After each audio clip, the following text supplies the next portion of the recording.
Mixing Music Podcast. I'm your host, Dee Kei, and with me today is special guest, James Dean. Woo! If you don't know James is the host of the subscriber-only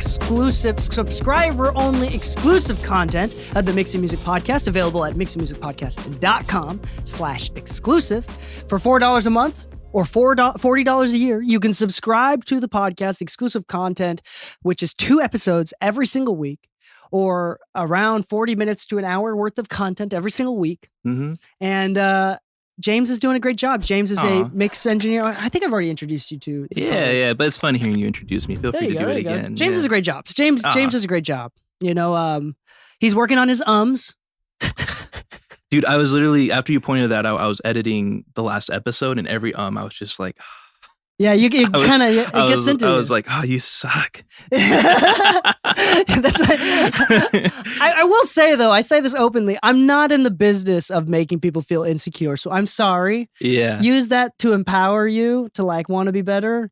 That's the thing, like, when I used to do, like, weekly mix feedback, I would say no to people who have already released music. Yeah. Because I don't want to give people feedback with, like, if the song's already released and they're not willing to put it down, take it down, you know. Yeah. Like, I'm not in the business of making people feel bad.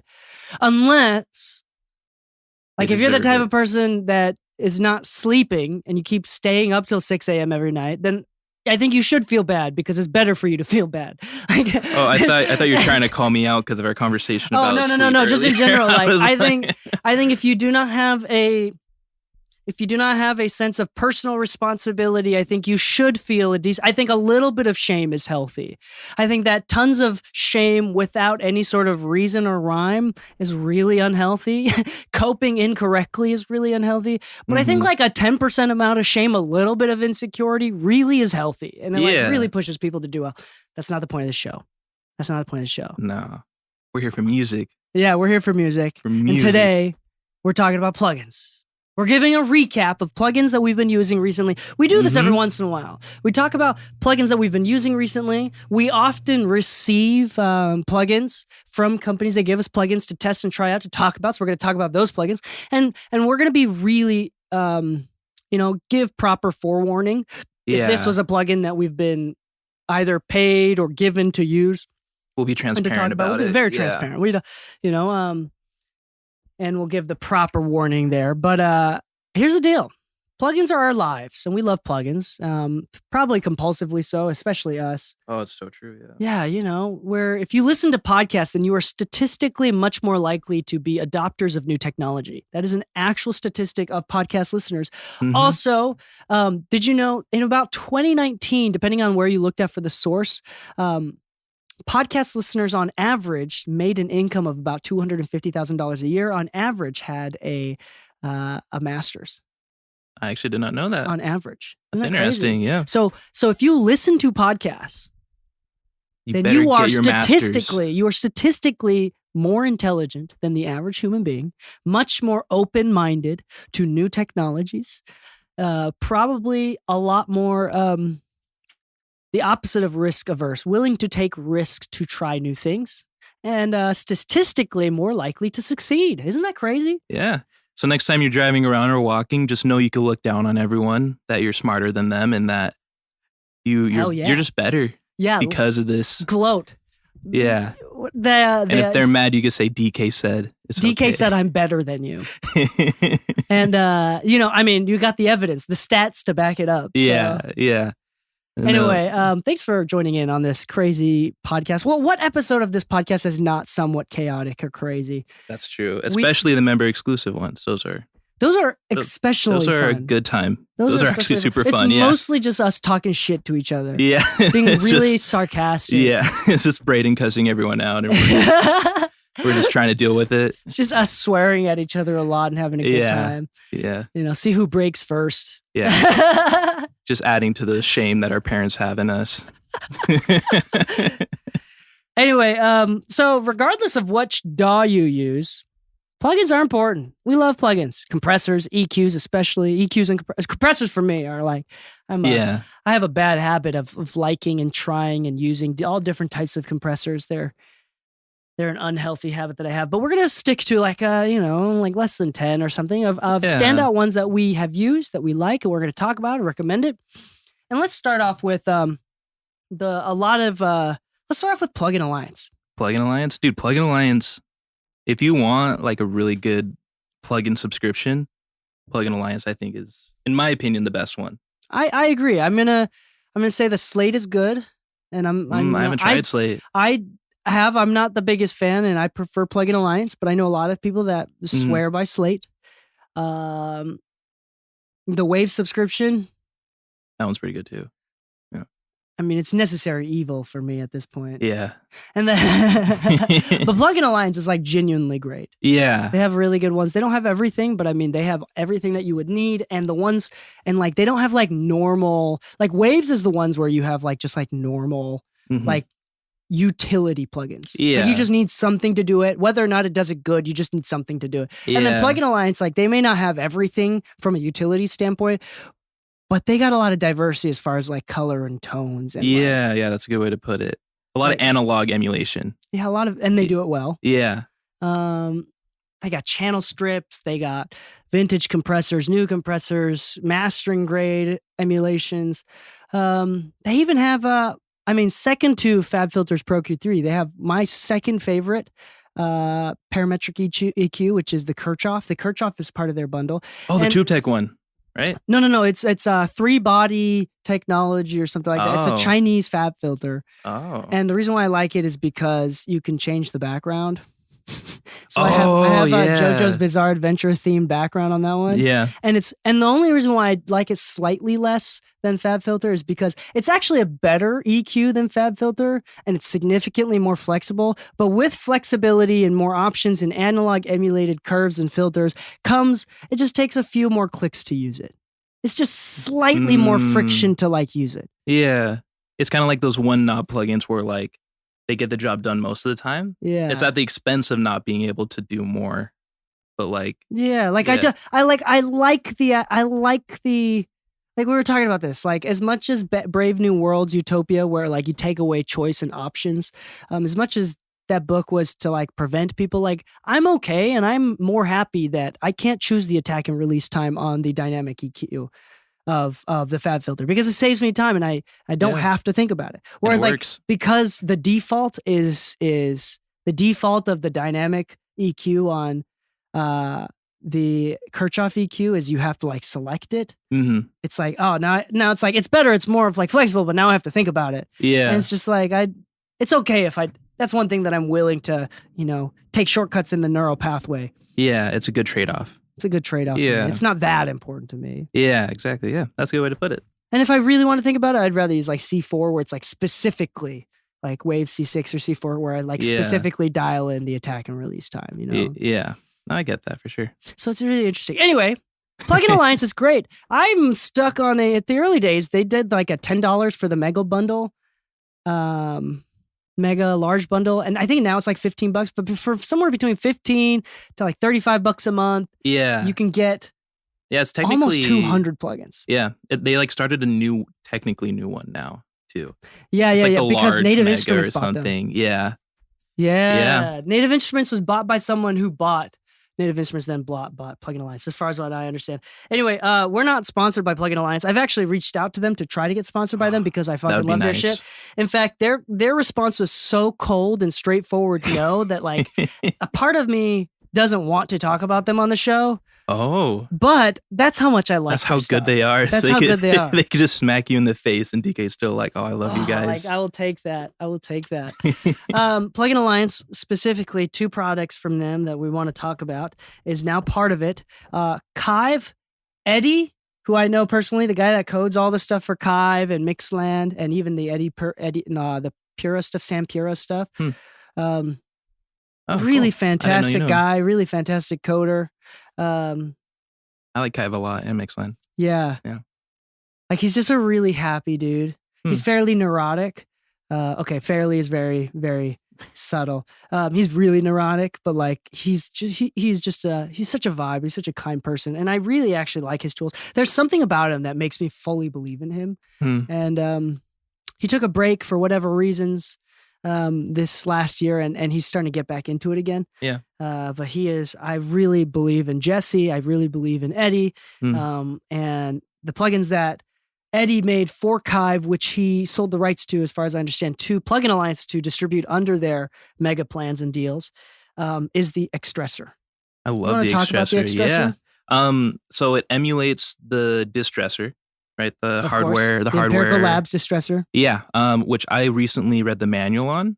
Of the actual Distressor. Of the actual Distressor. No, not the Extressor, but they're very parallel. Of course. You could do like anything on it. Like you can you can emulate a 2A, you can emulate a 76. Like they have settings that you could do to emulate other plugins. I use it a lot on drums and bass. It sounds really good on that. The nuke mode, it's called nuke on the Extressor too, right? Yeah, it's just basically a limiter, 100 to 1 plus. I don't know what it is. The nuke mode sounds amazing on overheads, because it was specifically made for overheads. Interesting. I did not know that. Yeah. So how they specifically made it for that, and how it works is it has a logarithmic release. So it'll release really quick at first and then curve out of the release. So it prevents distortion. Oh, prevents distortion, and probably also like some cymbal kind of. Because the problem with really fast release limiter type things is just like cymbal, hi-hat bleed, everything, right? Yeah, but it works really good. I love it on drums, and and the bass. If you turn on the opto mode, like the type of distortions they have, it sounds really good on like taming a bass and making it kind of poppy. Yeah, like good pops. But yeah. I'll also answer a simple question that we get often all the time. Like, what are you trying to capture when recording overheads? And for me, the answer is the drums. The cymbals are going to be there, but you shouldn't try to record the cymbals, because the reason why overheads are so important is because when you record the snare, the kick, the tom separately, they sound good, the direct signal by itself. But the problem is that they sound really separate. They don't feel like a single uniform kit. And when you throw in the body, the drums in the room, and you throw in a little bit of that room ambience, which can come from hyper compression, then it really glues together all of the individual parts, and it really makes it feel like a whole drum kit rather than a kick stem, a snare stem, tom stems. So it's like it's this thing that's, your brain doesn't process it the same. Like it processes all the different tracks separately, like from listening to it, until you put the overheads on, and then all of a sudden it's like, oh, this is one cohesive instrument. I never thought about it. So that's why. So again, so this is just a tangent that I think would be useful advice for anybody recording drums. You should, when capturing overheads, try to capture the drums, not the cymbals. The cymbals are just going to be there in there regardless of whether you want to capture them or not. That's a little mixed trick for you. That's actually a really good recording tip for you. Another thing that's included with the Plugin Alliance bundle is recently just added licensed under Mixland. Yeah, that's cool. That was surprising. Eddie and Jesse are really good friends, so that was cool to do that together. The VAC Attack. Yeah. The VAC Attack. You used it. It's really cool. I used it a touch. Yeah. Have you used it yet? Yeah. Yeah. It's, from my experience, I only used it very briefly last week. It was it's only been out like 3 weeks. Yeah. It was on a kick sample. And the kick sample had like a lot of like that after the hit, like that that you kind of don't want sometimes.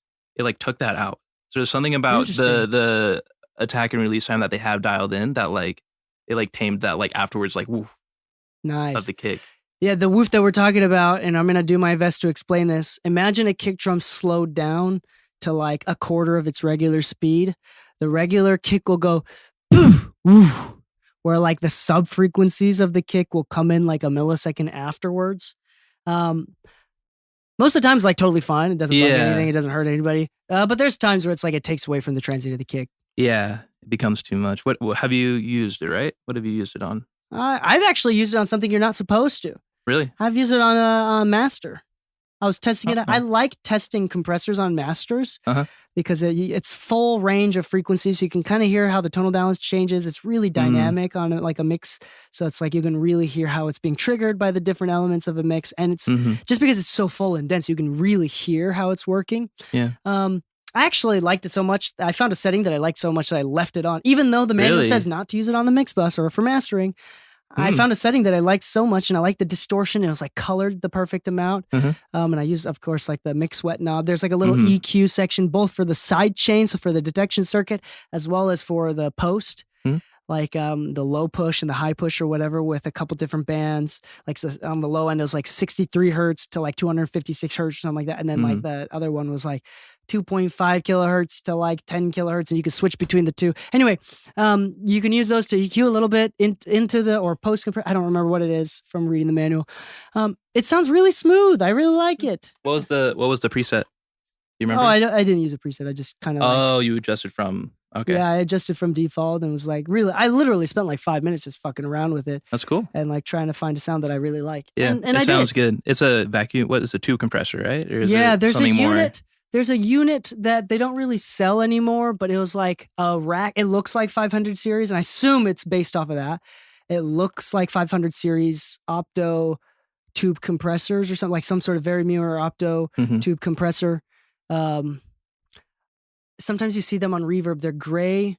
They're silver with like green lettering, if I remember correct. It's like vacuum tube compressor. It's like a really fucking boring, straightforward name. Yeah.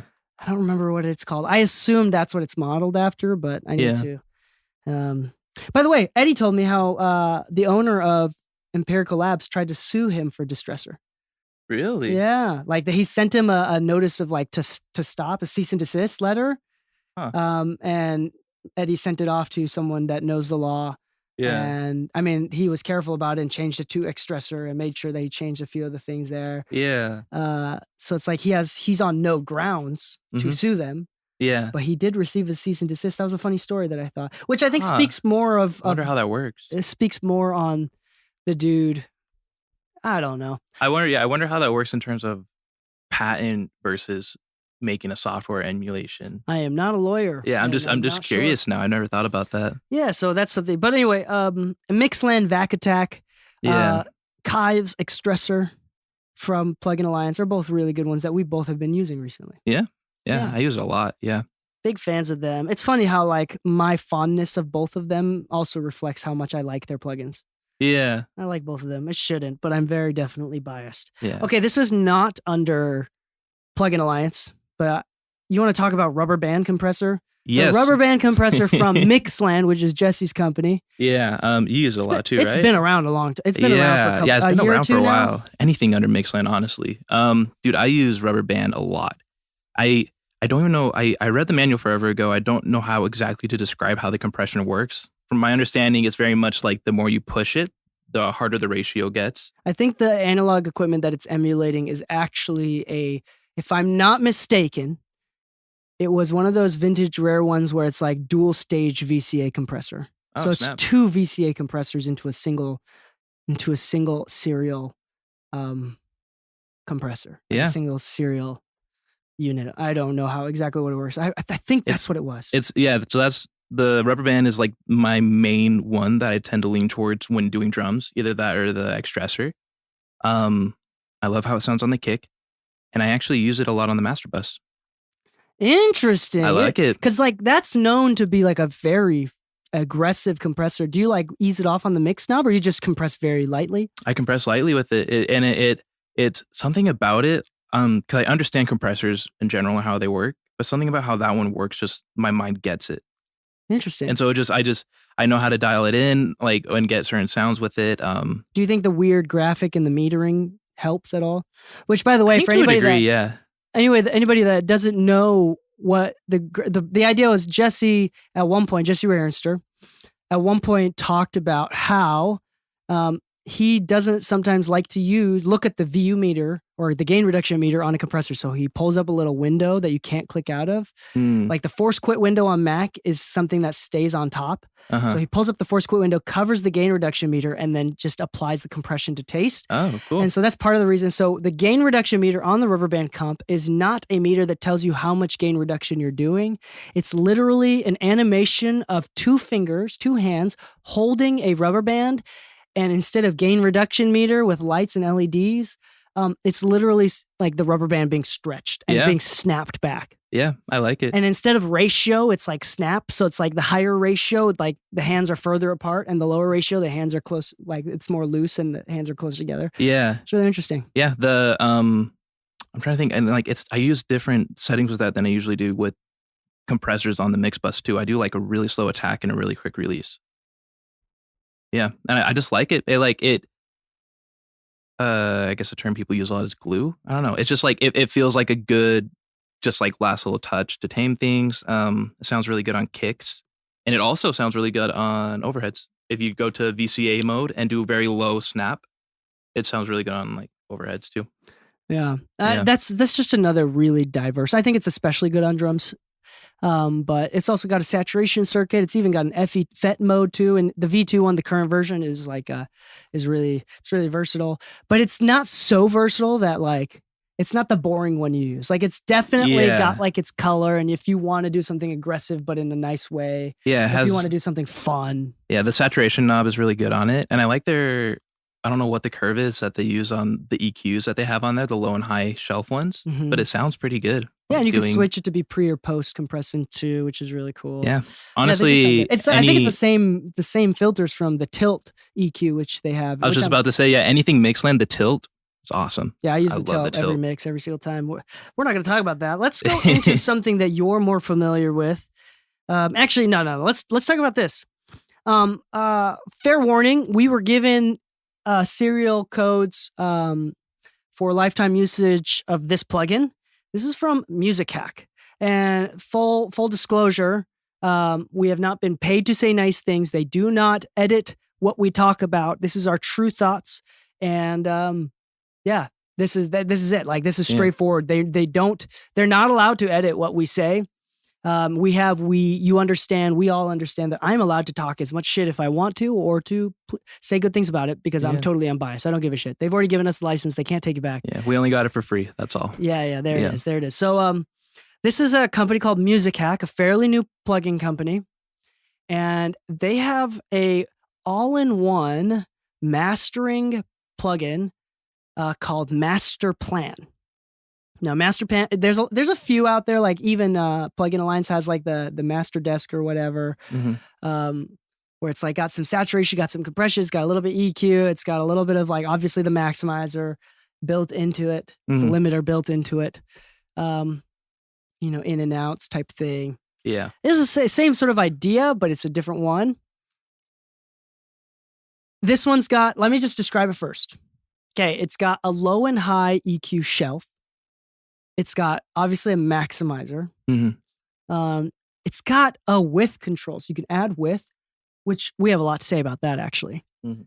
Luckily, there's a button to add the loudness, the compression, and the limiting, and leave it at unity gain, so you can hear the compression and the limiting without turning it up. So that's a clickable toggle button. You can leave it at unity and just like kind of compress the taste. There's a LUFS meter, crest meter, peak meter, all at the bottom. So it gives you all of your meters. You don't see any sort of graph, like there's no like levels. You don't see anything jump or spike or LEDs light up or anything like that, but they tell you the number minus whatever. Then they have like tape emulation saturation, other saturation. They got like a multi-band compressor. So if you click on the multi, it turns into a multi-band compressor, or like engages a multi-band compressor. There's like a de-esser kind of circuit. There's also even an output filter circuit, so you can emulate an NS10 out of your speakers, or you can emulate a phone speaker. So you can test it on different sources, things like that. It's actually like a fairly unique all-in-one thing, and I will say that I personally typically don't like single do-it-all plugins. Yeah. The cool thing about this one is that I can use just one or two modules in it, and it's not that crazy heavy in processing. And it does a few of these modules really well. Yeah, it's really flexible. That's honestly what I was going to say about it too. I wouldn't use it on the master bus, but it has, like you said, specific things that you could use on like instruments that are very good. And the reason why I say that I wouldn't use it is because I have my own, like as a professional engineer, I have a set way to maximize that I really like. And granted, it changes every once in a while, but like, I like being in complete total control. This is perfect for the person that honestly overthinks mastering or doesn't want to deal with it. It's going to be better than AI, especially because you can tweak it. Yeah. And I do think it's like really infinitely flexible. There's a lot of really good options. I think it can be a little bit overwhelming because you need to be able to engineer to understand what the options do and how they sound. But like the idea of the plugin isn't meant for someone who really knows what they're doing. Yeah. Like so the presets are really good on there. I went through them and stuff and they sound great. Like the presets on there. They do. And so it's like, it's this really weird thing. I wonder, so it's like, it's kind of like Pikmin. Hear me out on this metaphor. Pikmin's not easy, so easy that it's like, it's like really family friendly. Yeah. Like it's hard enough where it's like, no, this is only for the sincere gamers. Yeah. But it's also such a weird, unique, and even like cute concept that's like, it's not also for the people that want blood and gore and like adult themes, because it's a childish theme, but really insane difficulty. We're talking the first two, like hard difficult. So the demographic is like this really weird, insane hyper gamer. That's just like, it's like for 12 people, honestly. Like the demographic of Pikmin was set to fail. And it wasn't until the new one that just came out, like Pikmin 4, where it's like they really nailed it on the head. The levels are good. It's a combination of family friendly and like also difficult. And fun. Anyway, they finally figured it out after a lot of pivoting. But that's kind of what I feel about the master plan. Yeah. I think it's really good. And I think there's going to be a certain amount of people out there that really want to use it. I think that the filters for the outputs to kind of reference mix is a unique, really cool. Unique add. That's really cool. I really liked the thick module, the tape module. I really liked the clean, actually most of the modules. And we really, really liked the widening. The widener. It sounds good. Like it doesn't, I messed with it quite a bit and pushed it kind of hard, and it doesn't sound super weird. Like doing it even at max. Yeah, like again, depends. You know, obviously I wouldn't do max, but like it's not like, you know, when you push up most wideners, it just starts to sound like off. Yeah, it does a good job. Phase. Whatever I don't know, their algorithm is, it works with the widener very well. Yeah, it is. It is uniquely great. Yeah, at widen, especially from a mix bus perspective, like widening the mix bus, which is something that you typically may not try to do or not do a lot of. Yeah. Something about the algorithm is awesome. It's really clean. The opposite of something like that, where it's like, you know, Phresher, the free Slate plugin. Yeah, it's like that's one of those plugins where they could have made the whole 100% in like the first 15%. It's like the most that you ever want to use that plugin before it starts sounding bad is like at the 15% mark out of 100%. So if they made the 0 to 15%, 0 to 100%, that would have been a significantly better plugin. Yeah. I think they got the widening thing exactly right. Yeah. Like the 0 to 100% and like tweaking it in between. It's so subtle. Yeah. It's it's smooth. It goes back to what you said about like if you don't have a ton of like, if you're not like, you know, crazy big about like master bus or mastering in general, it's hard to mess up the widener on this one. Yeah, I agree. I actually think we have a code about this. So can you keep talking about it while I look for it? What else did you think? Did you try like the tape or the thick stuff? I did. So I went through the presets and then I turned on and off like the different settings I had on to see what they did. I really liked the thick thing. That sounded really good. I didn't get around to, I was planning on using it on a bass, like a plucking, like a guitar bass. Excuse me. That sounded really good. Trying to remember the names of their presets are actually pretty true to what it does. Yeah, I would say this is a type of plugin that I would be comfortable using it on individual sources, not just master bus. Like it's flexible enough where that I could use it on individual stuff. And actually, I feel like I did one time. I left it on the Unity mode and I left it on the drum bus, and it sounded actually really good. Really? Yeah. Cool. And the thick and the tape thing smoothed out the top end.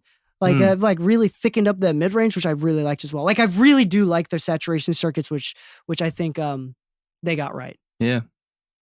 Yeah. I honestly can't think of more about it. It's a good one. Like if you're looking for like one of those all-in-one plugin things, it's a really good one to have because it does a bunch of different jobs very well. Yeah. Were you able to find a code or? Hold on. Yeah, I'm looking for it right now. We're gonna have to move on until I find it because I'm not gonna leave dead air. Yeah, what you could do is I'll bring up one of mine Because this is one that bring up yours. Yeah, you talk about the greenhouse. Yeah. It's one of my personal favorites. Every mix I've done since I've gotten it, I have like more than 3 or 4 tracks that have it on it. So that's how much I use it. It's Greenhouse. It's by Mixed Night Audio. Ken Lewis, who's like Ken Lewis's company, a legend. So something I love about Ken Lewis, he is so good at the feel when he's mixing. He's so good about the vibe and the feel, and so he's very much on that side. He's not huge on the technical side. He's even said that he's won many mix shootouts to mixes where the other ones were technically good, technically cleaner, more punchy or whatever, but his had a better vibe, and that's why he won. And so I think Greenhouse is a really good example of that. If you look up a picture of it right now, the Greenhouse plugin, it's just this cute little, like, it's a sun, and it's got like this watering can and these flowers on there. Like, there's no numbers on there, so it's very much you have to listen to what you're doing and dialing it in. But what it is pretty much is it's a saturation plugin. So it has 3 different saturation modes, and you can dial in how wet they are and how intense they are. But it also has a slapback delay that does the Haas effect, which is pretty much if you have a delay that's slightly off on one ear versus the other, it'll make things sound wider. And you can choose how far back that delay goes or how delayed it is. And it also has different effects on that delay as well. But something I use this plugin so much, it's really good for saturating vocals. It's really good for those tracks that, like, there's nothing that sounds wrong with them per se, but it's still not quite there. It needs a little like something. Like a really, it's a well-recorded piano track, but it's just not standing out as much. I literally just throw it on. I usually just leave it on its default setting and just very slightly dial in a little bit more the widener or the saturation, and it works great. So it's really good for those tracks that it just needs like a little something to get going. And I usually do it on ascend for the widener to kind of give width to a vocal. Yeah, the for that one, what I've heard, Bob Horn uses it a lot. Yeah, I personally just you should do not like the graphic, and he's full of Japanese pride. Yeah, and that's why he doesn't. Do not like the graphic of it, according to him. Sure, that's just the excuse. What do you mean? Sure, that was your explanation. We had the whole discussion about like it. I don't know. Whatever. I couldn't quite put my finger on it, and I used my Japanese pride as a scapegoat. Yeah, DK's pride is holding back his mixing and go. Stopping him from being better. But I know that a lot of engineers, including Bob Horn, who I really respect for his craft, not just as a human being, but his craft too. Swears by it, loves it. It's really flexible, as you said. There's a lot of different options. And I think it's something worth checking out. It's only $50. Yeah, it's only $50. I do sales every now and again where it's 30. And it's just such a I don't think I've ever spent more than like a minute having the plugin open. Because it's very I throw it on. I just visually I know what I want to get the sound I need, and that's it. I don't have to think about it much more. Yeah, and I've seen a lot of people use that, so it's definitely something worth trying. I will be downloading the demo this week, trying it out. It does have a 14-day demo.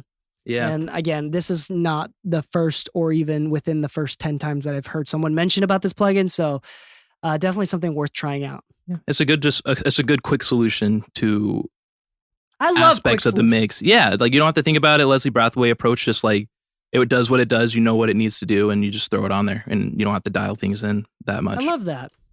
Do you want to briefly talk about low end focus? By the way, there was no code for master plan. Oh, there wasn't. There wasn't. Oh. Yeah, there's a code for another one, but yeah. So for low end focus, we're sponsored by Isotope, right? Not actively, yeah, but they have sponsored us. They have sponsored us, yeah. They have sponsored us. Low End Focus is a part of Ozone. The new update is crazy. Hold on, let me do the full disclosure. Go ahead, yeah. James doesn't, but me and Lou, we specifically still receive. They are not paying us at the moment. At one point they were, but they still give us licenses to try out and to promote. So full disclosure there. Awesome. They do not edit Same thing as the last one. They do not edit what we say. We're allowed to say whatever the heck we want. We can shit talk them as much as we want if we wanted to, but we don't because they're actually really good plugins. Good. And today we're talking about Low End Focus. Yeah, their new update is crazy. The new things that the Ozone can do. Ozone 11. Yeah, and so the Low End Focus, I haven't read the manual. I don't know the specifics of what it's doing, but it makes the low end sound so good. So what I've used it on is when mixing 2 tracks, you could focus it on where the kick kind of goes, and something about it just it tightens but like heightens the low end and makes it more punchy and it stands out more. Yeah, it distinguishes the kick from the bass much more. Yeah, it builds that's a good way to put it. Through spectral EQ. Like kind of like a Gullfoss, but instead of a Gullfoss where it's like it's based off of thresholds and like some sort of AI where it kind of normalizes the audio to make it sound smoother. Where Low End Focus's purpose is to separate and articulate both the kick and the snare from each other. It does that, and I've used it. Or you can make them less articulate, so you can actually like smooth it out and make them closer together and less separate. Yeah, or you could do a punch. Or you can like make it super separated. Yeah, I like it because you could really dial it in. I've lately been using it over the R bass, the Renaissance bass from Waves for bass, like bass with guitars, because it does that same thing. It kind of adds that nice. It's a very tight boom boom for the bass that I really like how it sounds on a lot of songs. I never use it on individual instruments. I have noticed that every time I use it, and this might be my setup, I don't know why, but anytime that I use some sort of heavier Ozone module, the plugin doesn't correctly fix the delay.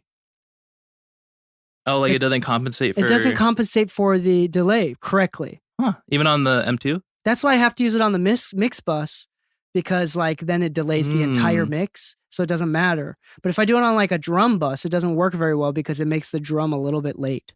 Really? Yeah, it changes the timing. Oh, I wonder if that's because I haven't tested it as much on the Ozone 11, the new one, but I mean I remember that being an issue on the 10. And again, I can't tell if that's a me thing with my computer, my setup, but even with the new computer, I changed computers, it's still doing the same thing. At least on 10. Yeah, I haven't had that issue with it, but yeah, I guess that's something to look out for when using it. Yeah, it's a really good one. I like it a lot. I've seen Lu introduced me to it because he was mastering a song I mixed, and he uses it when mastering, and it helped tighten up the drums. That's where I learned how to use it to tighten up the drums and stuff. Is he used it when mastering a song I had mixed. He used it on that section. Yeah, and it's fairly subtle, so it won't like kill your mix. I just like this. By the way, I think that's only part of the advanced suite. And I truly believe that the Ozone Advanced is still one of the best plugin suites. I think that if you had Ozone Advanced and Plugin Alliance, like you're set. Yeah. Like you really, truly don't need anything else. Like, yeah. Those are like the 2 subscriptions I would recommend. Like those 2 together go well. And we do have a code, a still existing code for Isotope. Cool. They might start paying us again if you use it, but you get 10% off. So there's always a sale going on. mixingmusicpodcast.com/isotope. Yeah. I think it's still active. Use the code MMPOD. MMPOD. So if you go to that link, it'll see how many people are on the website, which looks good on us because we send people to their website. So once again, mixingmusicpodcast.com/isotope. And then on top of that, it's 10% off. Yeah, it's worth it. And I think it also, are awesome. I think if you click on that link, I think it extends the trial from like 7 days to a whole month or something like that. Oh, nice. Although that may have changed. Don't quote me on that, but yeah, there's definitely some benefits to using our link there. And a quick shout out, just going along the lines of Isotope. I started using it because I saw you using it. The tonal balance. It's just a really cool metering plugin that you could use to reference like the overall tonal balance of your mix. It's just a cool thing to kind of help to level, like keep some objectivity while mixing. Yeah, there you go. Tonal balance, the metering. I use that quite often. It can be misleading sometimes. Yeah, I messed up a mix like when I was like, it needs to look like this before. Yeah. But when used correctly, it can be a good reference guide there. Mm-hmm. The last thing that we don't want to talk about. This is another. I don't want to say sponsor because they're not giving us money. They did give us free licenses for the plugins, and we've been using these for the last month or so. Mm-hmm. the disclosure is they don't pay us. They just gave us access to 4 of their plugins. One just came out. So they actually gave us a code before one of the plugins came out, which means we couldn't even download it. But we had the code for it, and then we downloaded it after we came out. This is from another company that I've never heard of before. This is a company called Audified. Audified, Audified. And I'm not going to lie to you, their UI looks slick. They look like they know what they're doing. Yeah. I've never heard of them before, but they have a couple ones. They have a bundle of plugins with mixing tools. So they call it the Boutique Studio Bundle. It's got a brand new Pultec 1A type equalizer with a adjustable saturation circuit, so you can lower the headroom without, changing the volume. They have the U73B compressor, which is a German broadcast compressor emulation that is also available on Plugin Alliance, but it's their own version. And then they have the same type U73B based tube compressor, but it's just the saturation circuit. So they got the U78 saturator, the U73B compressor. They even have one that I've never seen, but this is another EQ that I've never actually seen any emulations of. It looks dope. It sounds great. Is the RZ062 equalizer. Yeah. And the description of it says, just the sweetest EQ of all time. That's a good description because I literally have nothing to compare it to. Like when I was using it, I wasn't like, oh, it reminds me of this or this plugin. It's a very unique sound, but it sounded really good. I've used it on vocals for a mix recently, like the high band, and yeah. And that technically comes with 2 plugins, so it's the same thing, but they got the RZ062A and the RZ062B, which the mid-range filter is slightly different. It's an interesting one. You're going to have to read the manual on how exactly it works. But the cool thing about this company and all of these interesting circuits and modules is that they do obviously prioritize the sound of the harmonic saturation. Like it's not just a clean EQ. It's not just a clean compressor. Like it's the harmonics that you get. Even with the Pultec, they added that adjustable headroom circuit so you can distort things and kind of go through that, do that like Pultec distortion thing, which is really hard to achieve in the analog domain, right? And yeah, they do a great job. It sounds really smooth. It's easy to use. Yeah. It's straightforward. It's really reliable. I've actually been using them quite a bit. I've used the Pultec one on the mix bus. I've used it on drums. I've used it on individual tracks. I've been using the compressor on bass. I think the saturator on any sort of bass or 808 sounds really great. Yeah. And that RZ062 equalizer, dude, I mostly use it for the saturation, not even for the EQ. I think the EQ is just a bonus. Yeah. It sounds cool. That's cool. Yeah. Yeah, it's something about the way it looks, like you said. It gives me the same feeling like what I was describing with Greenhouse, where you're almost not looking at like the numbers on it. Like it's very much like you could just feel what it's doing. That's at least been my experience with it. So I really liked it again with like the EQ, and the compressor too. I used it on vocals the other day, and it just sounds good. That's the only way to describe it. It just made it just sounded good. It gave it that last little like something that it needed in the chain, and it was nice to use. Yeah, these are like emulations of vintage tube-based broadcast compressor, and yeah, you can't go. I mean, just me describing it, you can't go wrong with that shit. You know what I'm saying? Yeah, you have to go like insane to make anything sound like bad with it. It's good color. It's great color. Yeah. And I think, and luckily for this code, if you are interested, we have a 20% off code. It's either 20% or $20 off. I don't know. I think it is 20%. DK20 is what they gave me, which is DEEKEI 20. Once again, that is DEEKEI 20. Go to Audified.com and get 20% off your purchase. It might be $20. I'm sorry. There wasn't any clarification, but I think it was 20%. Yeah. And they have a bundle for all 4 of those plugins. They even got like a guitar cab emulation, and they have something called the Mix Checker Pro, which is kind of what that master plan does, which is like the output filters where you can listen to what it sounds like on NS10s, in the car, on headphones. It kind of does like this automatic filter thing. I'm not exactly sure how it works, but it might be cool for referencing. That's a whole separate plugin that we didn't even get to try. And once again, that code for the website is DEEKEI 20. My name spelled correctly, 20. All right. And that's it for this episode, honestly. Yeah. Plugins are awesome. We'll talk about them. I think it's really important to... Well, here's the thing. I'm going to say one thing positive about plugins and one dangerous thing, the trap, because there's yin and yang, right? It's not about going full one direction in anything, in politics and philosophies and ideologies.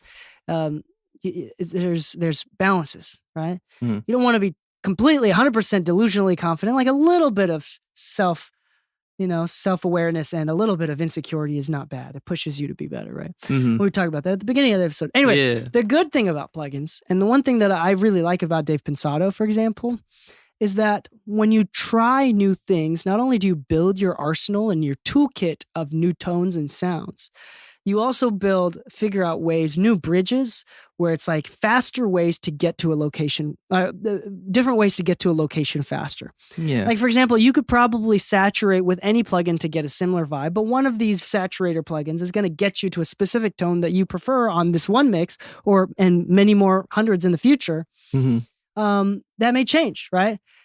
And that gets you there faster. And I think that's worth spending money on if it gets you there faster. There's a lot of tools that are utility-based, like RX, for example. If you don't have RX or Melodyne, those are things that are like, nothing else really does it like that. Yeah. So you should get those.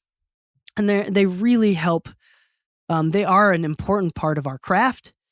And diversifying, trying out different things, using new trials is very important. If you are trying to be a professional, then one thing that I even recommend to you is that if you have money and you want to spend it on plugins and your wallet is burning, wait until you receive a project session where the client has used plugins that you don't have, and use that money that you've been saving to buy the plugins. Because when you go pro, a big part of it is not having the plugins that your clients have. So you have to figure out what the rough mix was. You have to figure out how the stems of the session actually sounded. So save that money until you come across a plugin you don't have. Don't just spend it on stuff that you don't need. The balance of that is, I do think America has a problem with spending. And that's something that that's a horse that I will never back off of, back down from. Be careful. Prioritize your family and food and rent and paying off your loans before you buy plugins. You don't need them that much. So at the same time, like, if you could afford it, it's a good business expense, you know? And it's fun. It's fun. It's just fun to play with the new plugin. Something I want to add too is, you're not make sure to. I was trying to think of the best way to say this. Make sure you could buy like the best plugins or the best compressor there is, but make sure that you really understand how compressors work. And once you understand that, you could get the most out of those really nice compressors that you could buy. Amen. I think that's one common thing is that I, Lou, you, all of us, and anybody that I know, even professionals that can figure it out, that are very smart, that can figure it out without reading the manual, still oftentimes will read the manual. Yeah. You have to know how it works. You shouldn't overthink it. But it can only help you to know how it works. And that's why we do the read the manual kind of segments on the podcast. Yeah. It's because these tools that we use as audio engineers all the time, like, it's interesting to learn about them, what they actually do. Yeah. Kind of helps you figure out how to use them more often in the future. Yeah, that's what I really like about, he doesn't sponsor us at all, but it's like, because I feel like a lot of people get ripped off by a bunch of mixing courses. Damian Taylor has a really good one, the Mix Accelerator Process.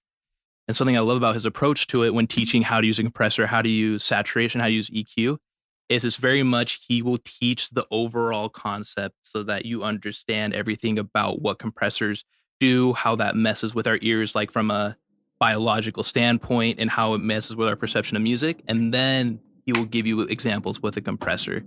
And that helped me to understand. So understand the concept of like what the plugin is emulating, and that will help you be able to get the most out of it. Exactly. I think we can end it on that, unless there's any other notes that you want to add.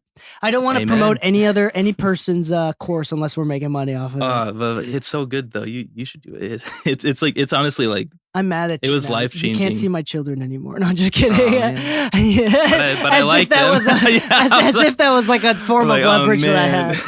Oh no, yeah, I don't have to babysit them for free anymore. I'll throw in DK has courses too. We'll throw that in there, and they are really good too. I've used them. Oh, that's not why I said that. I actually need to make more courses. Yeah, but I do have a few. I totally forget about it until you told me about it. Yeah. It's like, oh, that's right, I did, because I made them so long ago. Anyway, that's it for this episode. Yeah. We hope that you enjoy the tools that you use, that you have better mixes. And on that note, happy mixing, my friends, and stay saucy.